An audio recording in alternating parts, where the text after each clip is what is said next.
आज हमने वो कहानी कहने के लिए जा रहा हूँ जो सुखदेव जी महाराज ने गीता में सुख सागर में व्यवस्था किया है। वो सुख सागर ऐसा है जो इसमें मनुष्य जो लीन हो जाता है उसको जन्म कभी नहीं होता है, जन्म और मृत्यु से वो बच जाता है, वो भगवान में लीन हो जाता है। मैं वही गीता आज कहने के लिए 9वां स्कंद मैं भागवत गीता भक्त धर्मनाथ जी भक्त है ये कहने के लिए आज जा रहा है। राजा परीक्षित कहते हैं हे सुखदेव जी, ये जो है ये मनवंतर जो है हरि भगवान में लीन होने के लिए व्यवस्था जो करने वाला जो श्राद्धदेव पुत्र जो है राजा सतव्रत है, वो बुझे कि भगवान में लीन होकर के अपना व्यवस्था को कहने के लिए वो भगवान में लीन होकर के अपना व्यवस्था कर रहे हैं कि मेरा कर्म शुद्ध हो जाए। ये भागवत गीता है। ये भागवत गीता ऐसा गीता है जिसमें कि 7वां जो कर्म किया हुआ है वो मनुष्य जो है राजा सतव्रत है, वही मनु है, वही मनु व्यवस्था वो जो ने वो प्रधान भगवान में लीन होकर के अपना व्यवस्था को उन्हें क्रम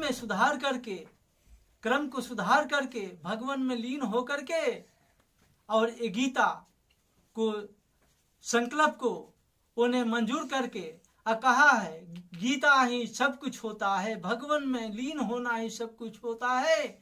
राजा सतव्रत जो है ना, यही कहानी गीता को पढ़ करके और देख करके सुन करके उन्होंने कहा कि हम अब कुछ नहीं करेंगे, मैं भगवान में लीन होऊंगा।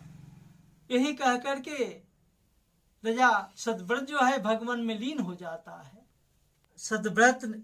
सतव्रत जो थे ना, उन्होंने बीते हुए कल्प के अंत में परम पुरुष भगवान की सेवा से ज्ञान प्राप्त किया था।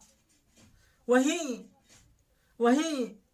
राजा सतव्रत जो है वही विश्वान के पुत्र ने, सूर्य का पुत्र, विश्वान कहते हैं सूर्य को, वो सूर्य का पुत्र है। वैश्वमनु हुए हैं। उनके इच्छाकुश आदि जो 10 पुत्र थे वह भी मैं आपसे सुन चुका हूं। हे मुनि, अब उन इच्छाकुश आदि 200 पुत्र को, वंश को तथा चरित्र को सुनने की इच्छा है। अतः यह सब मुझसे कृपा करके कहिए जो राजा हो चुके हैं अथवा ये वर्तमान काल में राज कर रहा है। इस तरह ब्रह्म ऋषियों के समाज में जब राजा ने सुखदेव जी से पूछा तो सुखदेव जी बोलते हैं, हे राजन, मनु के वंश को आपसे मैं संक्षेप में कहानी कहता हूं, आप सही श्लोक से सुनिए, क्योंकि विस्तार से कहने से वंश का 100 वर्ष तक भी मैं वर्णन करूंगा तो उसको व्यवस्था नहीं हो चुकेगा। इसलिए मैं संक्षेप में मैंने मनु को, व्यवस्था को, राजा सतव्रत को और श्राद्धदेव को मैंने कहानी कहूंगा। हे राजन, कल्प के अंत में ये केवल भगवान ही नारायण थे, एक भगवान ही नारायण थे। अब और उस समय कोई नहीं था, क्योंकि सब महाप्रलय के गर्भ में समा चुके था। उस समय नारायण भगवान की नाभि से, हे पार्थ, उस समय भगवान के नाभि से एक स्वर्ण पैदा, कमल कमल उत्पन्न हुआ। उस स्वर्ण कमल से 4 मुख वाला ब्रह्मा जी उत्पन्न हुए हैं। ब्रह्मा जी के मन से मरीचि उत्पन्न हुए हैं। अब उन मरीचि से कश्यप जी विश्वान हुए हैं। कश्यप ऋषि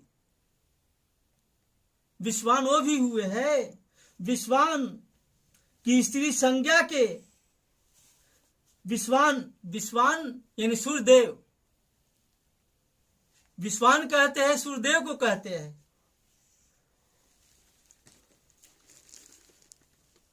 विश्वान की रानी संज्ञा जो है, उनका भरजा के गर्भ से इक्ष्वाकुस ने पैदा हुआ।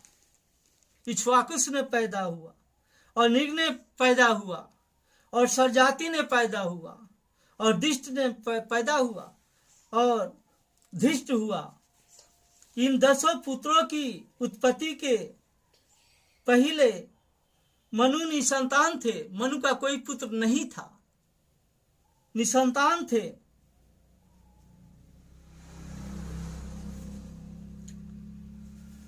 मनु ने वशिष्ठ मुनि को तपस्या की। मनु ने वशिष्ठ मुनि की तपस्या की कि मेरा पुत्र होगा कि नहीं होगा, हे महर्षि कुछ हमको उपाय बताइए। वशिष्ठ जी ने मित्रा वरुण नामक यज्ञ कराने के लिए कहा। मित्रा वरुण यज्ञ जो है विश्वामित्र जी ने कराया। पुत्र होने के लिए व्यवस्था किया। पुत्र होने के लिए व्यवस्था किया वशिष्ठ मुनि जी ने। तब उस यज्ञ में श्राद्ध मनु की स्त्री ने होता है। श्राद्ध का जो दूसरा जो नारी जो होता है, उसका नाम होता है। ये पुत्र के लिए व्यवस्था किया। कौन किया? श्राद्धदेव ने किया। लेकिन भगवान ने क्या किया? पुत्री दे दिया। श्राद्धदेव मनु की स्त्री ने होता से कन्या होने की प्रार्थना की कि मुझे कन्या होनी चाहिए। अधर से आज्ञा दिया गया।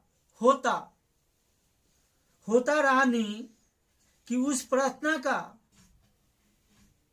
ध्यान करके कन्या होने की विधि से जग में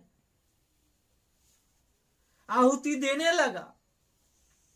इस प्रकार होता के उस मंत्र के उलटने से यानी उल्टा के कारण श्राद्ध मनु की स्त्री के गर्भ से इला नाम की एक कन्या उत्पन्न हुई। इला नाम की एक कन्या उत्पन्न हुई। मनु उस कन्या को देख करके गुरु वशिष्ठ जी से ने कहा, हे गुरुदेव, आप लोग का झूठा बात नहीं होता है। ये झूठा कैसे हो गया? ये मीठा कैसे हो गया? हमने तो पुत्र मांगा था, ये पुत्री कैसे हो गया? हे गुरुदेव आप बताइए, वशिष्ठ जी बताइए। वशिष्ठ जी ने कहता है, हे श्राद्ध मनु, आपका जो नारी जो है उसका एक क्रम जो है उल्टापन से यानी पुत्र नहीं हुआ है, पुत्री हुआ है। वशिष्ठ मुनि कहते हैं कि ठीक है, कोई बात नहीं है, कोई बात नहीं है, ये जो होता ने जो कर्म किया है, आपका नारी है, उल्टा उल्टा काम किया है। मैं भगवान से प्रार्थना करूंगा कि वो जो लड़की जो है, इल्ला जो कन्या उत्पन्न हुई है, उसको मैंने पुत्र बनाने के लिए मैं भगवान से प्रार्थना करता हूं कि भगवान उस कन्या को पुत्र बना दे, पुरुष बना दे। तो भगवान से मैं प्रार्थना कर करके मैं इस इल्ला को जो कन्या है उसको सुधुमन रूप में बदल दूंगा, सुधुमन रूप में बदल दूंगा। भगवान से मैं विनती करूंगा। भगवान ने आदेश जारी करता है, हे वशिष्ठ मुनि जाओ, मैंने आपका तपस्या से मैंने खुश हुआ, मैंने सुधुमन नाम की पुत्र को मैं व्यवस्था करता हूं, लेकिन 1 महीना तक हे पार्थ, मैं आज सुधुमन को मैंने आज कहानी कहने के लिए गीता, भागवत गीता सुख सागर कहने के लिए जा रहा हूं। एक सुधुमन जो है नारी बना है और वशिष्ठ मुनि जी ने भगवान से तपस्या कर करके भगवान ने पुरुष सुधुमन नाम बना दिया, पुरुष बना दिया। मैं उसी सुधुमन को आज मैंने कहानी कहने के लिए कथा सुख सागर जा रहा हूं। हे पार्थ, आप लोग मन लगा करके सुनिए, आप लोग हृदय से भगवान में लीन होकर के सुनिए कि भागवत गीता क्या होता है। देखिए, जब सुधुमन जो है ना वो बड़ा हो जाता है, जब बड़ा हो जाता है तो उत्तर दिशा में वो शिकार खेलने के लिए अपना समाज को जो है सिपाहियों को लेकर के सुधुमन घोड़ा पर सवार होकर के वो जा रहा है, शिकार खेलने के लिए जा रहा है। उत्तर दिशा में जब वो जाता है, सुधुमन अपना समाज को लेकर के जंगल में भ्रमण करने के लिए, शिकार करने के लिए जाता है। जब वो जंगल उत्तर दिशा में जाता है तो वहां श्री पार्वती जी लंगा है।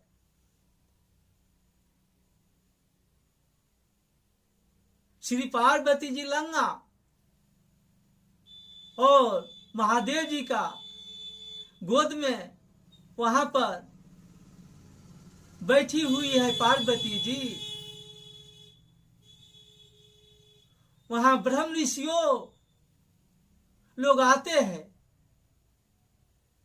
ब्रह्म ऋषियों शंकर को, पार्वती को नग्न देख करके कहते हैं, ऋषि ये क्या कीड़ा है, ये क्या जगत है, ये क्या जगत है, हे प्रभु ये लीला, ये भगवान का क्या है। अरे आप तो शिव है, आप तो शिव है।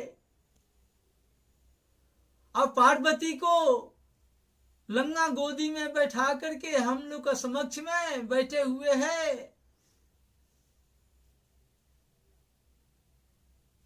यह बात पार्वती जी ने सुन लिया।